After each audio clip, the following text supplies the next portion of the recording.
Hey everybody, it's Mark Vogtland with VOGTLAND Outdoors. I just realized I haven't done a review of the Genesis X compound bow, which we're gonna go shoot bear bow. Let's get out there.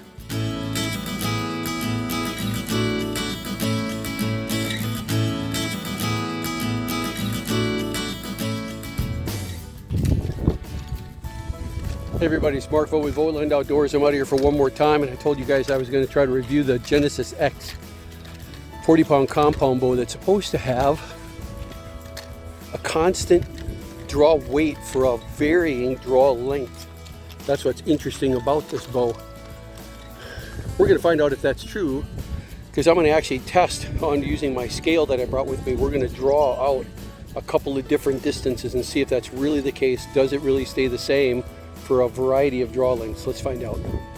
The whole idea is that over a certain draw distance, you end up with, over a range rather, you end up with the same draw weight. I just proved it. I was so surprised. Let's watch. Clear. What I want to try to show you guys, I hope this shows up, I'm going to try to draw out to 38 pounds and then keep drawing 38 pounds. Is that cool or what? And that was 38 pound, call it a 39 pound draw over nearly 10 inches. You ended up with a constant draw. That means a bow like this, you could hand this to a 10-year-old kid all the way up to a full-grown adult. Pretty cool. That's already the first thing I like about it. It's also really quiet. All right, this next round we're gonna shoot all 6 at 2.5 finger gap. Why? Because it's important to really establish this first 20-meter initial gap. It's got to be consistent. You got to be able to rely on it.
Pretty consistent.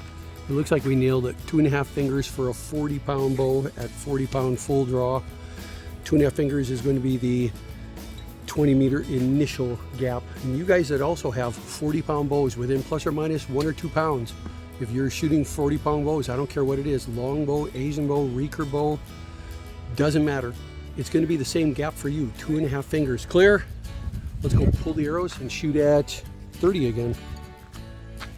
Actually, you guys can come with me on this one. I'm jumping all over the place. Venti iced chai tea latte that I got given to me earlier this morning. But when I was focused, you see those 3 in the corner. Yeah, that's enough to feel pretty confident. Then I was focused. So what I was getting there, 2.5 finger gap and that kind of consistency, I feel pretty good about. Okay, where are we at? We came on and just shot a bag that was at 30 meters, played around and eventually ended up with a 2-finger gap. We just proved that it's 2.5 fingers that will set me for at 20 meters exactly, so we already got the 2 bags we need, the 2 distances. If it took 2.5 fingers to reach 30 meters, if it took 2 fingers to reach 30 meters, if it took 2.5 fingers to start at 20, then your 10 meter interval gap is, you guessed it, a half a finger. So let's go shoot at the 50 meter target and see if that works. If it is a good calculation, then I start at 2.5, 20, I go up a half, I shorten it by half a finger, 2, that puts me at 30, I shorten it by half, that puts me at 40, I shorten it by half, that puts me at 50. So by subtracting 1.5 fingers, a half, a half, a half, I should be at a 1 finger gap for 50 meters. Clear? Okay, so here we are trying. Here's how you calculate it on the fly, guys. I'm gonna hold the bow up and do it. I don't have to put it on the target, I just have to see. I wanna show you guys. We start off with 2.5 fingers. There's our 20 meter gap. I go up a half for 30, a half for 40, and a half for 50. So there, 1 finger is my gap for 50 meters. Let's see if it works.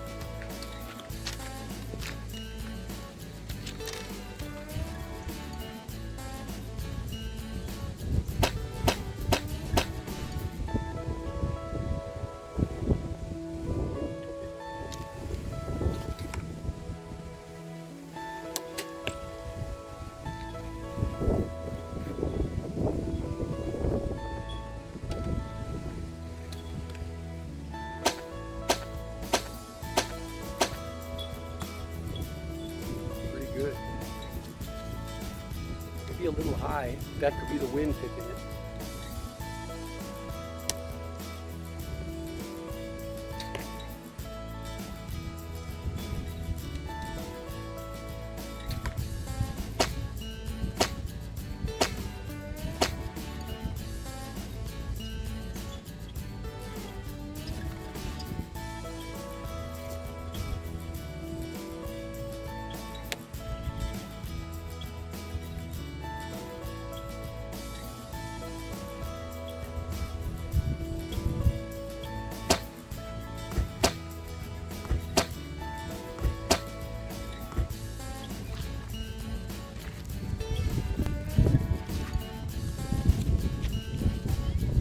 I have to edit all that out of my video.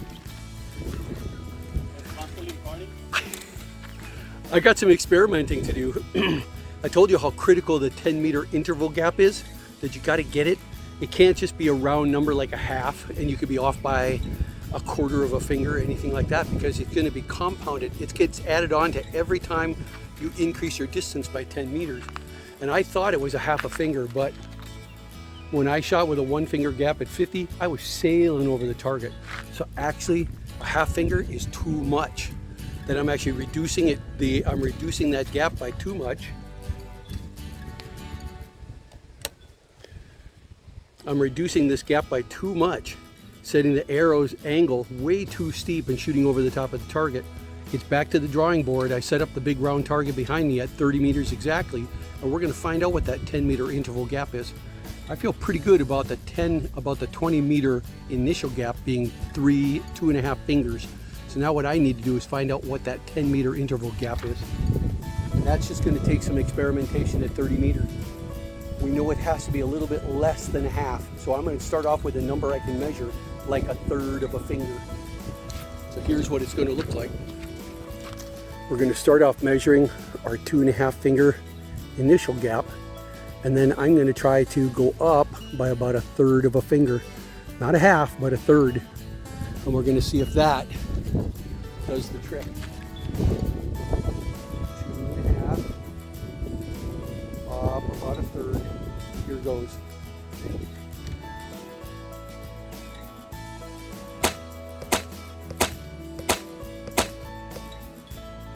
Better. Let's shoot a couple more.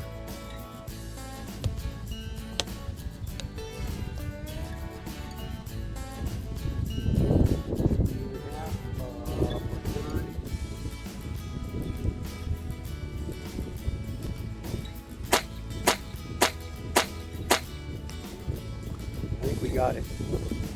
We're ready to try the 50. Here's what it's going to look like, guys.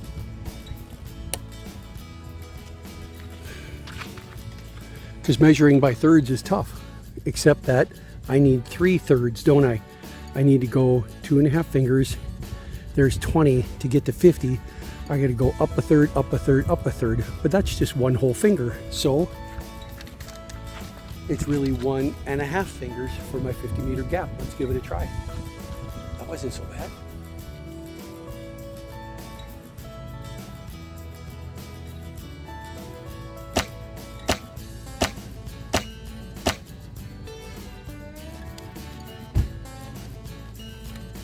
Outtake.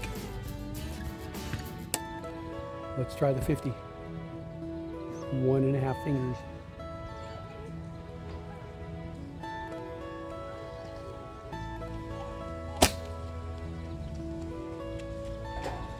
Still shot over.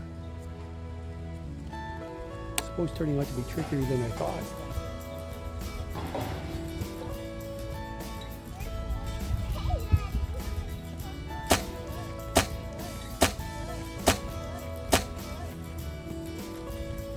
That looked really good. Clear. Freckles, come with me.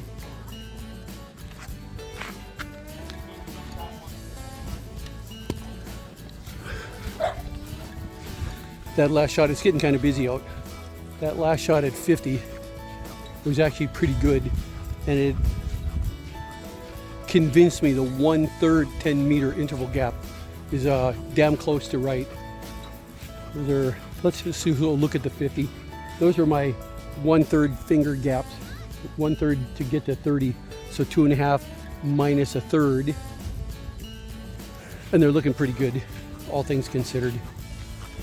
Maybe it's a little bit less than a 1/3 even.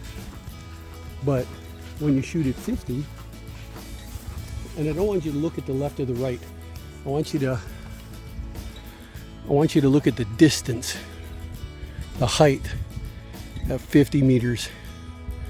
That's what we care about right now. The left-right stuff, that's just me drinking too much caffeine. That looks pretty good. This is a chance that you guys got to see me playing with the Genesis X 40-pound bow.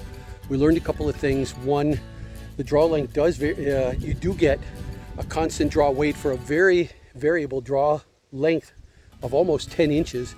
The only downside is that it's maxed out at 30 inches, and I've got a 31.5 inch draw right now, which is a bummer. We found out that for this bow, and you guys own these bows can try this, the 20-meter initial gap is 2.5 fingers, and your interval, your 10-meter interval gap is 1/3 of a finger. And I've shown you how to measure it. Go out and have fun.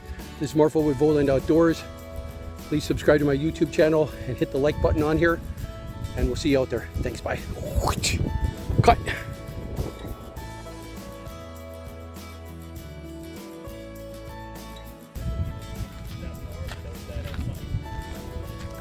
I anchor under my chin like an Olympic archer, and that means the rear edge of the bowstring becomes my rear peep sight. And you can actually, nobody does this very often, but you can use the tip of your arrow as your front sight.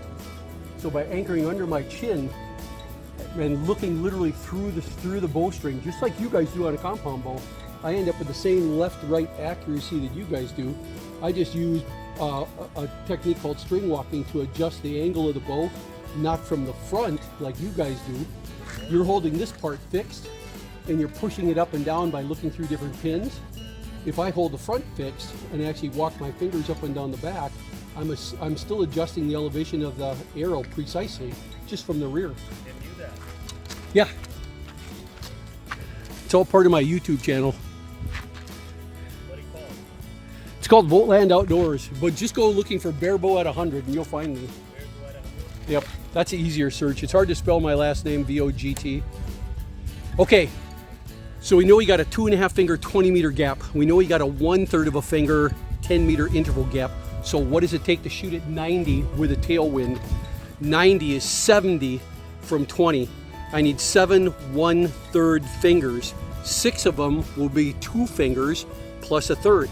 So I'm going to start off with a 2-finger gap, and then I'm going to go up 1 finger, 2 fingers,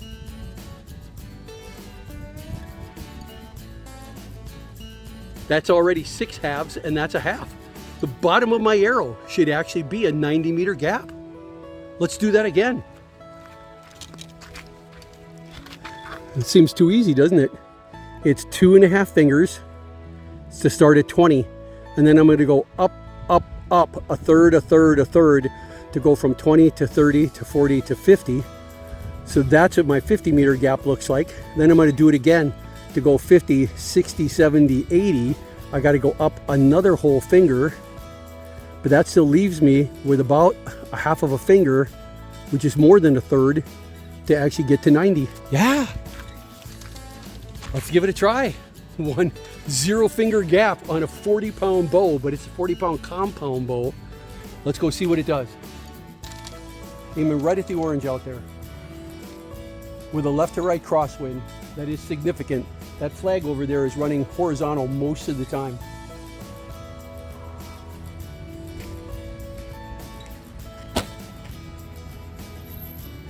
Just a hair shy and to the right. You can get behind me and sight for me if you want. Let's not get too jittery, Mark. Mark.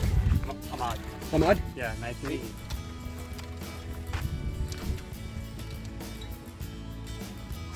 I'm going to be putting the tip of the arrow right on the orange out there, so you know.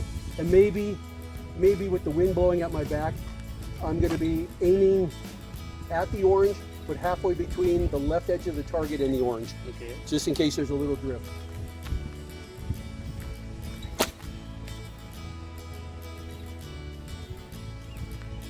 I didn't hear it, but that looked good. Let's watch one more time. It's worth me shooting the rest of my 2 more arrows and going and seeing what the result was.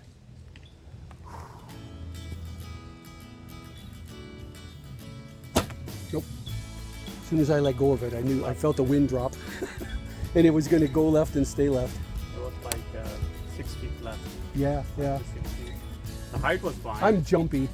The height was fine though. All right, last time.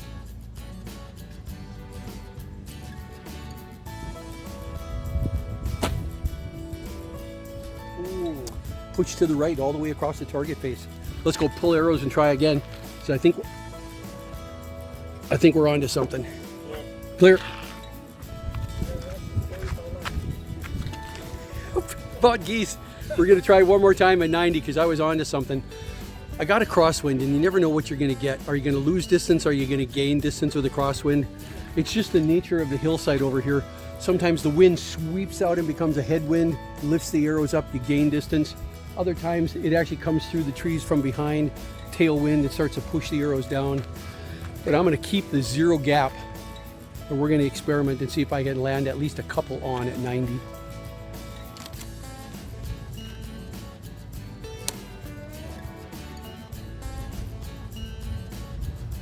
Zero for 0.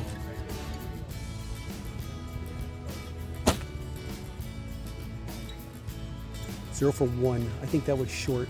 It lost at the very end, which means I think that what's out there, the last third of the course, the last third of the shot, is a tailwind that's suddenly knocking it down because it looks like it's drawing like this.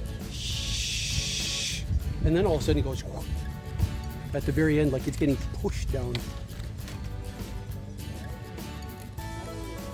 I'm gonna aim just a hair high. I can't go any higher this way without a whole 1 finger, which you guys know is 1/3, 1/3, 1/3. It's literally a 30-yard difference. Don't want that, so I'm just gonna aim about 6 inches higher on the target.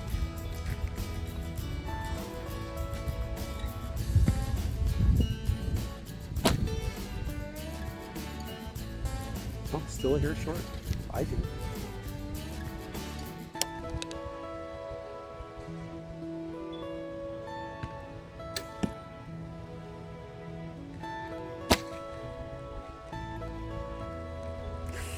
That got pushed across. It looked like 3 o'clock. Just missed to the right. A lot of crosswind.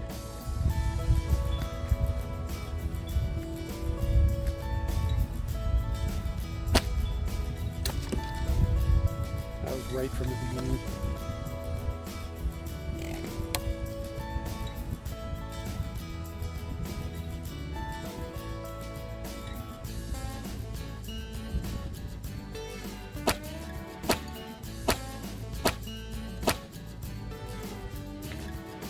1 for 5.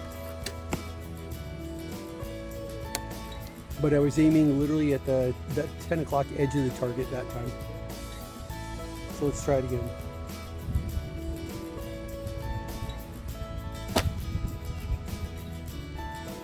Two for 6. That'll have to do. Hope you guys enjoyed this particular outtake. Hope you take a look at this Genesis X bow. Gen X. It's really kind of impressive. It's a nice one to add on. What you'll see me doing next is spend time tonight trying to figure out how to adjust that cam to increase the draw length by 1.5 inches. See ya. Did you guys hear those 2 hits? Nah, you're busy. Come see. Really? It's a Genesis You gotta X, be kidding me, man. which means, and I'm shooting it bearable, which means this Genesis X has about a 38-pound draw starting right here, all the way out to here, almost 10 inches. No It's the kidding. same draw weight.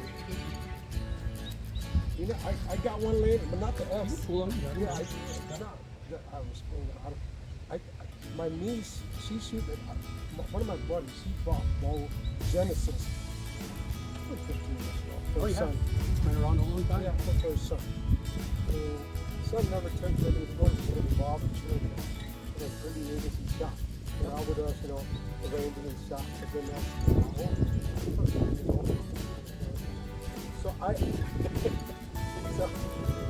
I picked him up from him, picked it up from him, and I'm having my niece shoot it. And I was like, are you shooting Genesis? But it's 40 pounds. So you can Yeah, either, you can legally shoot a deer with it. Yeah. Because you need a 40 fact- pound, in you have fact- a 40 pound bow. in fact, I would say that this actually packs more punch for its 40 pounds than my 55-pound recurve bow. Probably does. Because you're going to be, It on a probably does. 55-pound recurve bow, you're pulling like 5. You have to be out to here to be about 40, 45, 50. Yeah. Which means by the time this much of the releases happen, It's you're done. already done and you're Yeah. 0 on this Yeah, one. yeah. 40 the whole way. Oh, It's a different power Yeah. curve.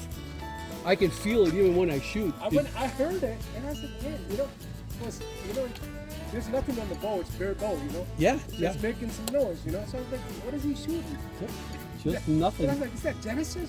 And I'm shooting the same string walking gap that normally I would be shooting with a 55-pound bow. 0 finger. As it goes underneath my chin, it looks like this. But I've even got another 50-pound bow that I actually have to go 1 finger under like this, which pushes the back of the arrow down even further. And that's a 50-pound bow. This one's 40, and I've got actually a shorter, a flatter angle on it, and it's still hitting. I'm tickled to death by this bow.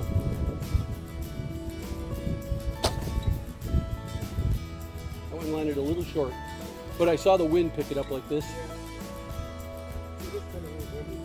This is, I would love to, maybe get into recurve. I normally shoot a recurve. Today was only for my YouTube channel, was actually showing that you could shoot a compound bow. I've got another 60-pounder that I've hunted with most of my life that I shoot bare bow now. All right, I still only got 2 on the target. Let's keep going. I'm aiming at the 10 o'clock edge this time.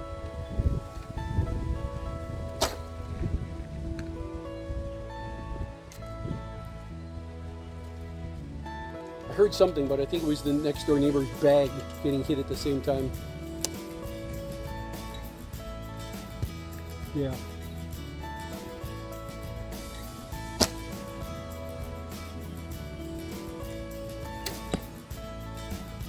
That is a fast bow.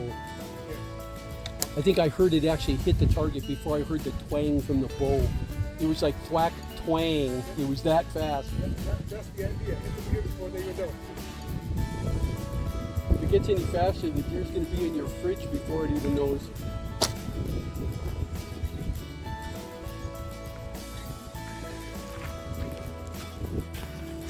All right, there's 90.